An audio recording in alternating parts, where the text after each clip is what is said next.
Yes, welkom bij een nieuwe aflevering van Savage Peak Nation. Dat is weer even geleden dat je ons gehoord hebt. En dat komt door twee dingen eigenlijk. Enerzijds zijn we nu bezig met de motor samensteken. De keer dat die samen zit, komt er daar een filmpje van.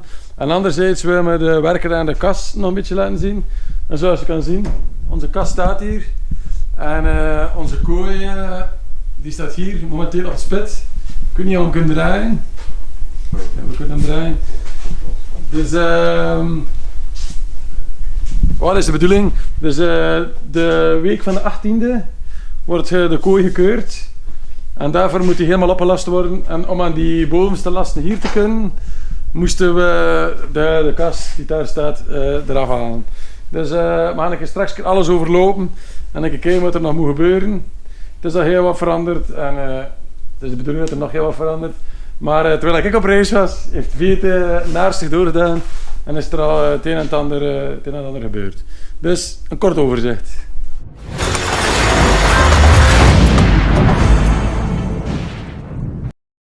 Dus Viet, vertel een keer, wat is er gebeurd? Wat hebben we veranderd? Dat zijn die baren een klein beetje langer gemaakt. Ja, maar die baren gewisseld? Ja, die hebben gewisseld naar boven en de andere iets langer gemaakt. Omdat een band redelijk dicht tegen de kas zat. Dus nu staat die, denk een centimeter of 2 weer naar van achteren. Maar dat was ook voor Street Week. Nu kunnen we de band, als we de band lossen, kunnen we hem eruit halen. En anders lukt. Alleen moesten we hem lossen voor hem uithalen en nu kunnen we hem gewoon uithalen. Dus wat hebben we nog gedaan?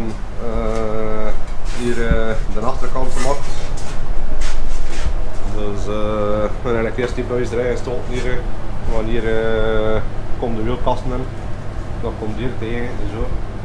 Dus deze past er ook wel min of meer in. Dus ja, hier is de bevestiging voor de wielkast samen met een ding. Ja, dat is dan hier, dat is hier van de vloer van de koffer waar dat de benzinetank en al op komt.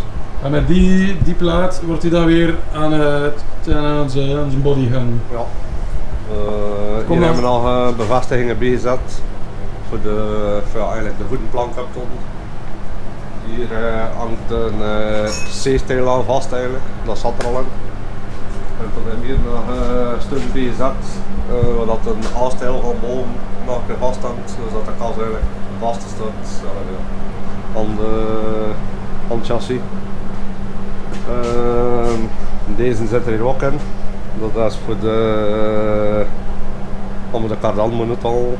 Dus ja, dat moet demonteerbaar zijn als de kardan eruit moet. Je kunt al in die verder trekken ja. En dat volledig afpakken. Die hoek zit er ook in, zie ik? Deze zit er ook in. Wat hebben we nog gedaan? Van die eerste de bevestiging voor de remleiding aan de rand. Die kan hetzelfde.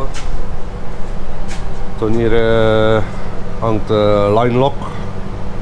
Dus dan komt die remleiding van de rempedaal in de line lock en toen van hier naar links en hier naar rechts. Pedaal zijn gemonteerd en dat gemaakt dat dat verstelbaar is. Nog lang de grootte van de chauffeur. Gaspedaal hetzelfde, dat is ook verstelbaar.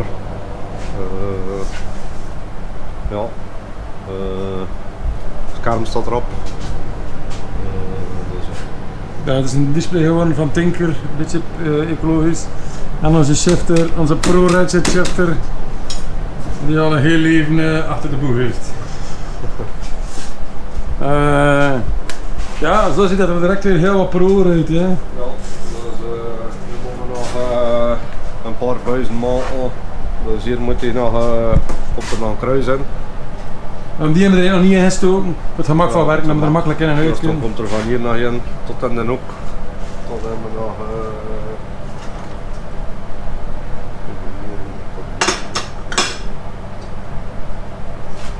deze hier komt er ook nog. Ja, zoiets ja. Ja, dus hier stond daar nog, dat dat ook volledig dicht gemaakt is. Ja. Toen de torsibar is besteld. Die torsibar komt ook binnen. Waar komt die? Of hierboven, of hieronder. Dat gaan we nog moeten zien. We hebben dan een arm eraan die dan of hier of we gaan moeten nieuwe stoten zetten ernaast. Dat gaan we moeten zien een keer anders zijn. Dus ja, nu is het gewoon een kwestie van alles oplassen. Daarom zit hij ook op het split, die kan gedraaid worden.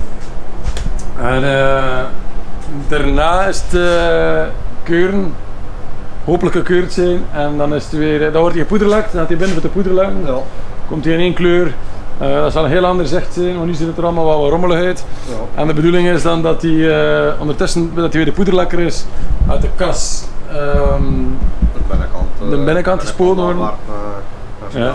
En dan is het een kwestie van monteren. Komt hij er weer en dan definitief, hopelijk. Ja. En ondertussen, ik zei het, zijn met een ander film, dat laat me dan in één keer zien. Wordt de motor ook weer samengestoken. En dat laat me dan in een ander filmpje zien. Goed, yo.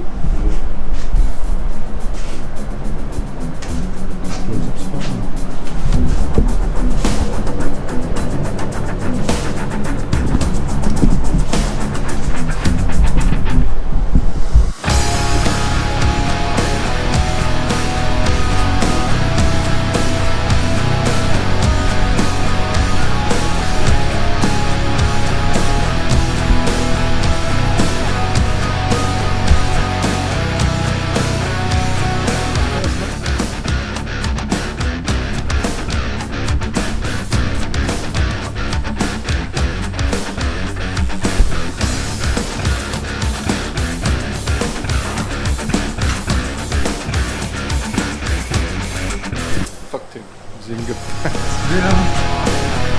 Serieus?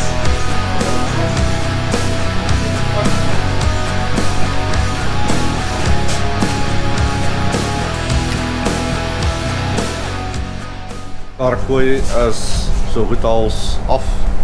Moet nog opgelast worden.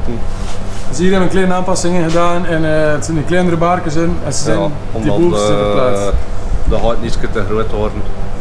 Ja, de regel is dat je niet met je naam door het gat mocht. Probeert. Kan dat daar niet, komt hij er niet buiten. Nergens. Dus, Voor de duidelijkheid, het wordt niet die naam. Dat vintage. Gordelsteun. Gordelsteun moeten we nog doen. Dus die komen in principe hier of voor die bar of op de bar, dan moeten we nog... Maar door, het is juist van de ding. Normaal de stoel zit al vast, maar we hebben het er nu uit gehad voor die stoel te demonteren. Omdat we die beugels dan moeten namaken voor de passagiersstoel.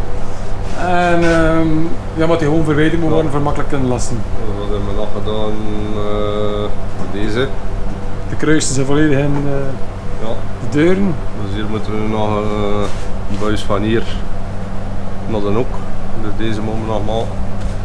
Hier komt er nog van hier naar daar. Tom je daarmee bezig langs de andere kant. Dat is voor die staarten nog wat extra sterkte te geven. Ja. En het laatste onderdeel toe komen. Dus, normaal hebben we nu alles voor het chassis af te laten. Dat is ook voor mij een verrassing trouwens. Dus wat hebben we? Dat is de aanleiding. Dat is de torsibar. Allee, de bar zelf waarschijnlijk. Ja, dat is de bar zelf. Ah ja, dat is wel een serieuze bar. Chromolie, ja, ik denk 6 mm. Ja. Dat hebben we.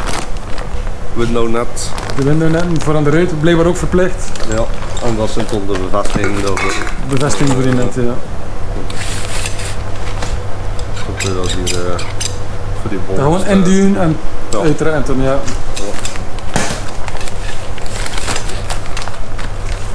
Vier kan beter lasten dan dat die cadeautjes gaan uitpakken. Dus nu kunnen we de torsibar monteren en dat is in principe een van de laatste dingen. En wat doet die torsibar dan juist? Zorgen dat dat de carrosserie eigenlijk recht blijft ten opzichte van de achteras. Maar met slechte flex. Ja. Als je dat niet hebt, ga je Dan skeer van morgen. Het houdt nog een beetje zin, maar het wordt een deel hebben van. Ja. In orde. Dus nog heel wat werk. En dat gaan we nu doen. Yes.